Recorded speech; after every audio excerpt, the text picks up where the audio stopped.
Қайырлы күн, құрметті оқушылар. Бүгін бізде алгоритм сабағының 3-ші сабағы. Тақырыбымыз есептеу процесін алгоритмдеудің мәні. Яғни бүгін біз практикалық есептерді шығаратын боламыз. Алдыңғы сабақта біз C++-ті жалпы қалай қосу керек екен, қалай код жазатынымызды көрдік, иә?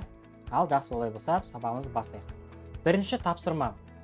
2 бүтін санның айырмасын шығару керек. Ал кодын жазайық. Алдыңғы сабақта біз 2 санды қостық қой. Бүгін біз 2 санны азайту қалай жазу керек екенін көретін боламыз. Дәл алдыңғы сабақ сияқты алдымен include iostream командасы жазылады.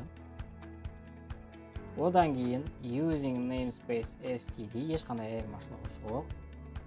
Int main деген функциямыз ашылады. Және ең соңында return 0 деген командамыз сәтті аяқталғанды білдіреді. Ендеше 2 сандың айырмасын шығарайық. Оның ешқандай айырмашылығы жоқ. Алдыңғы сабақтағыдай cout пен айырмаларды таба беруге болады. Мысалы жазайықшы. 5 минус 4 деп бізде логикалық түрде 1-ді беру керек, иә? Ал көрейік. Иә, командамыз 1-ді беріп тұр. Енді әрине 5 минус 4 емес, біз экраннан оқиық сандарды. Ол үшін не істейтін едік? 2 бүтін сан жариялаймыз, иә? Int a, int b деп 2 бүтін сан жариялаймыз. Мына белгіні қою ұмытпаймыз, нүкте өтірдім. Одан кейін int s деп 3-ші санды жарияласақ болады. Сосын s тең a минус b деп те жаза берсек болады. Сонда s-ті жарияладық, s-міз a мен b-ның айырмасы. Cout деп s-ті шығарайық. Ал тексеріп көрейік. Тексерместен бұрын біз a мен b-ны экраннан оқуымыз керек. Естеріңізде болса, біз sin командасын қойдық. Sin a және sin b. Басамын. Тексерек барлығы дұрыс жасаймын. Мысалы, бірінші санымыз 6, екінші санымыз 4. Екеуінің айырмасы 2. Командамыз дұрыс жұмыс жасайды. Енді мен сіздерге оңайлау жолын көрсетемін. Оқушылар, біз айттық қой, жалпы алгоритм ол оптимизацияда қолданылады деп. Біз мына кодқа оптимизация жасайық. Ол қалай? Қараңыздар, біз int a, int b деп 2 жолда айнымалыларды сандарымыз жарияламай, бірден бір жолда жарияласақ болады. Int a өтір b деп. Sin дегенде де дәл солай. Sin a, одан кейін жалғастырып, былай кетсек болады. Және соңында s-ті жарияладық. Cout s. Немесе int s. Тексереміз. Run. 2 сан. Бірінші сан мысалы 7, екінші санымыз 4. Айырмасы 3 дұрыс береді. Немесе қараңыздар, int s деп жарияладық қой, сол кезде біз бірден int s тен a азайтылған b деп те жазсақ болады. Тексеріп көрейік, жұмыс істейді ме? 4. 2-ні берді. Көріңіздер ме? Жұмыс жасайды. Ал бірінші тапсырманы біз сәтті орындадық, барлығы дұрыс жасап тұр. Енді екінші тапсырманы көрейік. Екінші тапсырма ол өте қызық есеп, 4 амал деген тапсырма. Яғни біз бір қатарға 4 түрлі амалдарды қолдануымыз керек. Қараңыздар. Бізде есептеме 2 сан беріледі екен. Яғни a және b деген 2 сан беріледі. Бізге осы 2 санның қосындысын, айырмасын, көбейтіндісін және бөліндіні бір қатарға шығаруымыз керек. Яғни a плюс b-ны шығару керек, a минус b-ны шығару керек, a көбейту b-ны шығару керек, одан кейін a бөлінген b-ны шығаруымыз керек екен. Ал оны қалай шығарамыз? Кодтың қаңқасына теспейміз, тұра береді. Біз жаңа айттық, кіріс ретінде 2 сан болады, int a және b деген. Сосын осы 2 санды оқиық. Sin, оны білеміз, a, 2 белгі b. 2 санды оқылық. Енді cout деп барлығын шығарып шығуымыз керек. Cout, ең алдымен нені шығарам? A мен b-ның қосындысын шығарам. Cout a қосылған b. Одан кейін екеуінің айырмасын шығарайық. Cout a азайтылған b. Одан кейін екеуінің көбейтіндісін a көбейту b. Және ең соңында cout a бөлінген b деп. Бірақта бұл кодымыз оқушылар әзірше біткен жоқ. Неге? Бұл кодымыз жұмыс істейді.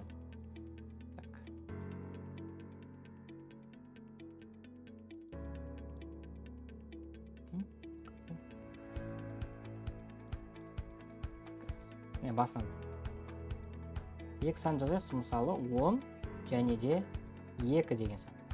Міне қосындысы 12, айырмасы 8, көбейтіндісі 20, бөліндісі 5. Бірақ та бізде қараңыздар, мұнда output'ымыз түсініксіз болып тұр. Ол үшін не істейміз? Ол үшін қараңыздар, cout бір санды жаздық қой, одан кейін тырнақшаның ішіне /n жазуымыз керек. Енді /n жазып, output'ымызды көрейік не болады. 2 белгі қоямын.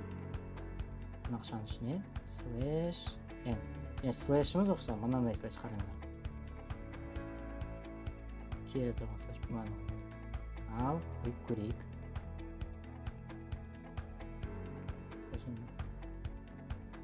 Барлық жолға осыны салам.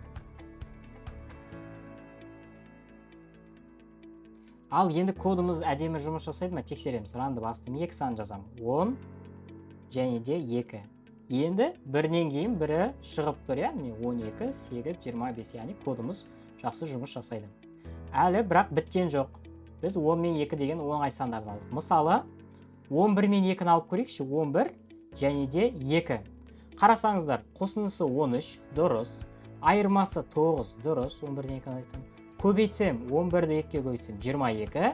Бірақ 11 мен 2-ні бөлгенде бізде неше беріп тұр? Бізге 5-ті беріп тұр. Бізде расына келгенде 5 емес, 5,5 ғой.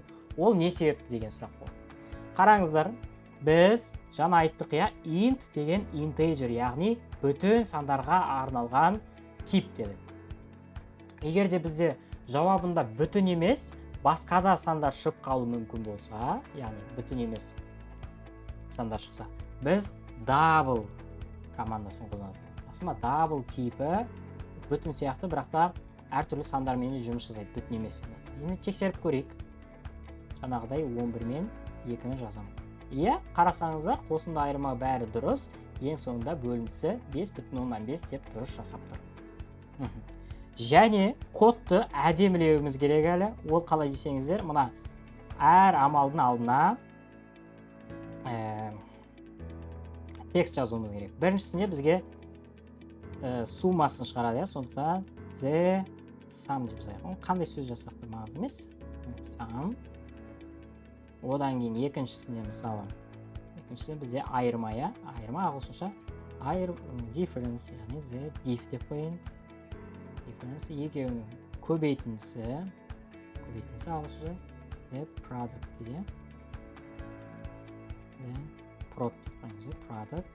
Және ең соңғысы бөлінді. Diff деп қойын, deviation бөлінді. Ал енді кодымыз қаншалықты әдемі жұмыс жасайтынын тексеріп көрейік. Ранды басамын. 11 және де 2. Міне қарасаңыздар, әп-әдемі код шыға келді. Мини калькулятор десек те болады. Қараңыздар, 11 мен 2-ні тердік. Бірінші екеуінің қосындысы 13 беріп тұр. The diff айырмасы 9, көбейтіндісі product 22, бөлінісі 5,5. Көрдіңіздер ме? Кодымыз енді әп-әдемі жұмыс жасай келді. Яғни барлығы дұрыс жасап тұр. Бірінші тапсырманы сәтті орындадық. Енді екінші тапсырманы көрейік.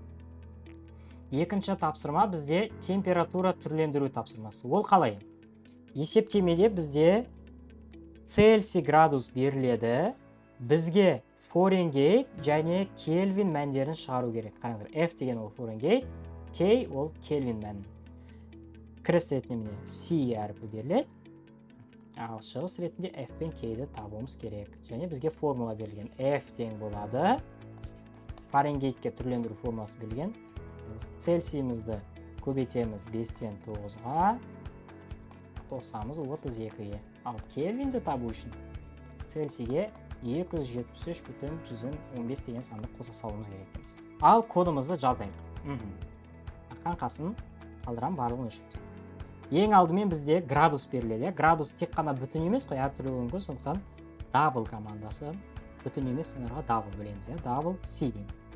Цельсий.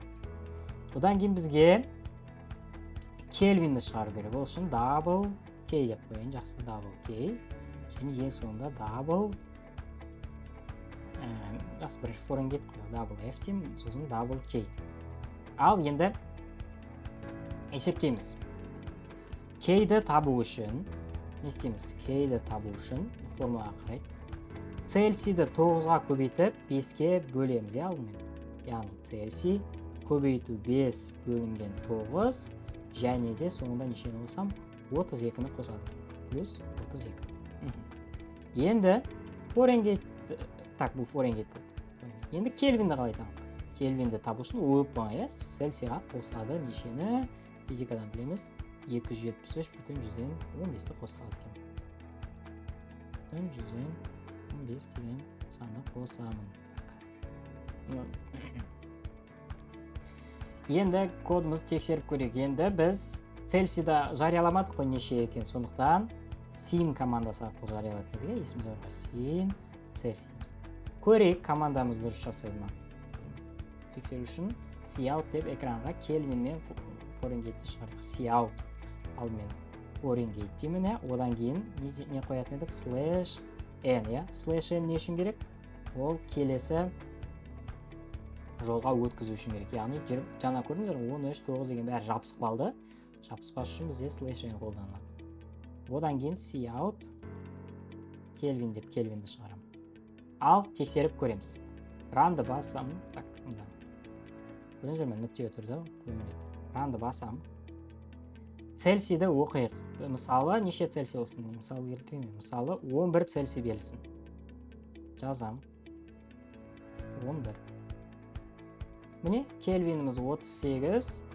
Шамамен, Фаренгейтіміз 38, Кельвиніміз 284. Дұрыс па? 51 көбейді. Так, 9-ға көбейтіп, 5-ке бөлдік па біз? Біз керісінше 5-ке бөлдік, 9-ға бөлдік. Дұрыс. 9-ға көбейтіп, 5-ке бөлу бірге, 5-ке бөлеміз. Ал енді тексереміз. Ранды басам. 11. Міне енді шыға келді. 51,8, 284,115 шығалымыз дұрыс шыға келді. Болды. Енді кодымызды әдемілей салсақ та болады. Ол қалай? Мұнда текст қоссақ болады. Мысалы, Кельвин деп жазайын. Кельвин мынаған тең. Так, Фаренгейт құрылды. Так, Фаренгейт мынаған тең деймін. Фаренгейт мынаған тең. Одан кейін мында Кельвин. Кельвин, білеміз, тырнақшаны ішіне аламыз. Кельвин мынаған тең деймін. Ал, ендеше кодымызды тексеріп көрейік. Ранды басам. 11 градус. Тең болады. Фаренгейт 51,8, Кельвин 284,15. Дұрыс жасап тұр, яғни кодымыз дұрыс. Ал, олай болса, келесі тапсырманы көрейік. Келесі тапсырма екі санның минимумын табу болады. Кіріс ретінде бізге 2 бүтін сан беріледі. Оның біз кішісін шығару керекпіз. Яғни бізде А және Б деген сандар беріледі. Оның кішісін шығару керек, яғни минимум. Ал оны қалай шығарамын? Мысалы бізге 2 мен 3 деген сандар берілсе, бізге 2-ні шығару керек. 2 кішірек қой. Еттік кодын жазамыз. Қанқаны қалдырамын. Так, 2 бүтін сан беріледі. Яғни ин А, Б екеуі жарияланады. Sin деп экранын оқиды екеуі. Енді ары қарай не істеймін? Ары қарай біз екеуін салыстыруымыз керек. Салыстыру үшін тармақталу алгоритмі қолданылады. Оны да болашақта қарастыратын боламыз. Ол бізде if деген команда қараңыздар. Ал тексеріп көрейік. Жазамыз if, яғни if деген шарт. Егер де A'мыз B'дан үлкен болатын болса, дейміз міне, if A үлкен B, 2 белгі қоямыз міндетті түрде. Main деген функцияны аштық қой, сол сияқты. Сол белгі деген мына белгіні қоямыз, ішіне жазамыз. Қандай условия жазамыз? Cout. Бізде кіші сан шығару керек, сондықтан B-ны шығарамыз. Ал егер де ол орындалмаса, бұл шарт орындалмаса, if A үлкен B орындалмаса, else дейміз. Else басқа команда, яғни cout B емес, ендеше A. Ал тексеріп көрейік. Run. 2 сан енгізейік. Бірінші сан 5, екінші сан 3. Міне минимумы шыға келді. Текстті қоссақ болады безендіру үшін. Так. Минимум. Осы деген. Екіншісіне де cout минимумы а деп тексереміз. Мысалы 87 мен 87 мен 54-ті көрейік. Міне минимум 54 дегенді шығара келдік. Көрдіңіздер ме? Яғни кодымыз, бағдарламамыз дұрыс жасап тұр. Келесі тапсырмамызды көрейік. Так, келесі тапсырма бізде өзіндік жұмыс. Бізде енді 3 санның максимум табу керек. Жаңа біз 2 санды көрдік. Бүгін қазір енді 3 санның максимум табу керек. Мысалы бізге 3 сан беріледі. Кіріс ретінде А, Б, С деген. Осы сандардың максимумын шығару керек. Не үлгі берілген? Бізде -3, 10, 7 деген сандар берілсе, ең максимум неше? Максимум 10. Яғни 10-ды шығару керек. Ал оны шығарып көрейік. Кодтың таңқасын қалдырам, барлығын өшіріп. Бізде 3 сан беріледі, сондықтан 3 сан жариялау керекпіз. Int бүтін сан А, Б, С деген 3 сан жарияладық. Экраннан sin деген команданы оқимыз үшеуіне. Білеміз уже. Ал енді шарттар жазайық. Егер де if A-мыз B-дан үлкен болса, және A-мыз S-дан да үлкен болса, оны жазу үшін, құрметті оқушылар, қараңыздар. Екі түрлі шарт болған кезде ортасына and деген, яғни ағылшынша және деген сөзді қосылады. Көрдіңіз бе? Егер де A-мыз B-дан үлкен болса, және A-мыз S-дан үлкен болса, онда cout экранға максимум не? A-ны шығар. Түсінікті ғой. Ал егер де if деп жалғастыра берсек болады. Else if-ті келесі сұрақтарға боламыз, басқа структуралар. Егер де B-мыз үлкен болса A-дан, және де B-мыз үлкен болса S-дан, онда нені шығарам? Экранға B-ны шығарады. Мені. Ал екеуі де орындалмаса, else нені шығарам? Экранға C-ді шығарады. Экранға C-ді шығарам. Так, құрметті оқушылар, біз бірдей сандарды жазсақ болмайды. Шарт ретінде әртүрлі сандар жазу керек. А-ға басқа, Б-ға басқа, С-ға басқа. Тексереміз. Run. 3 түрлі сан жазайық. Мысалы 45, 56, 78 деген сан. Максимум қайсысы? Әрине 78. Көрдіңіздер ме? Код дұрыс жасап тұр. Ал ендеше безендірек әдеттегідей максимумды, максимум осы. Максимум.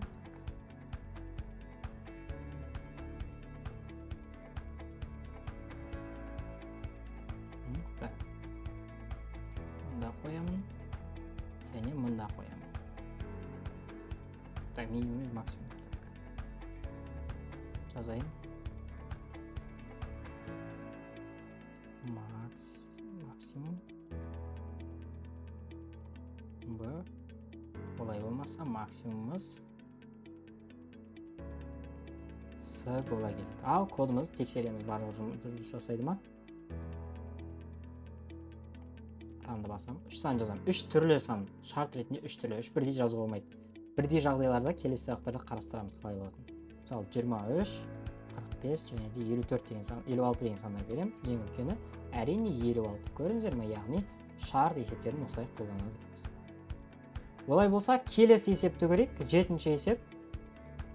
Бізде бір сан беріледі.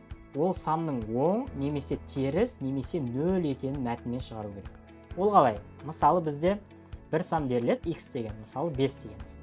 Ол 5-іміз 0-ден үлкен ғой. Ол оң сан болып шығу керек, иә? Егер де мысалы x-іміз 0 болса, экранға 0 деп, яғни ағылшынша 0 дейікші. 0. Мұнда ағылшынша 10 емес. Қазақша жаза берсеңдер болады, бірақ біз ағылшынша жазайық. Мысалы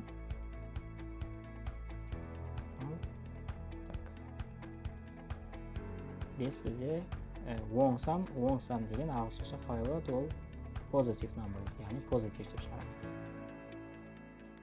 Егер де 0 болса, 0 деп шығарам.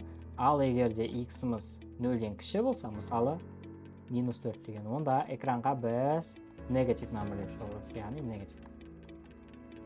Ал кеттік, тапсырмамызды орындаймыз. Санның таңбасын анықтаймыз. Әдеттегідей өшіремін қаңқадан басқа. Int x деген x санды жариялаймыз. Сосын x-ті оқимыз. Sin x экраннан оқимыз. Ал кет. If жақша. Егерде x-іміз 0-ден үлкен болса, онда не деп шығарам экранға? Cout positive, плюстан cout positive. Ал егерде x-іміз 0-ден кіші болса, онда экранға не деп жазам? Экранға негатив деп шығарам. Ал егерде олай болмаса, else дей саламыз, else ешқайсы орын алмаса, cout нені шығарам? Немесе else емес, if x-іміз 0-ге тең болса, if x-іміз 0-ге тең болса, cout 0 деп cout 0. Ал жақсы, олай болса, қараңыздар. Мына бір жағдай. Егерде x тең 0 деп қалай жазамыз? Қараңыздар. Салыстыратын кезде міндетті түрде тең деген белгіміз 2 рет қолданылады. Яғни x тең 0 деп жазуға болмайды. X пен 0-ді салыстырған кезде тең 2 рет қолданылатын болады. Ал тексереміз. Ранды басам. Бір санды жазайық. 50 деген сан мысалы.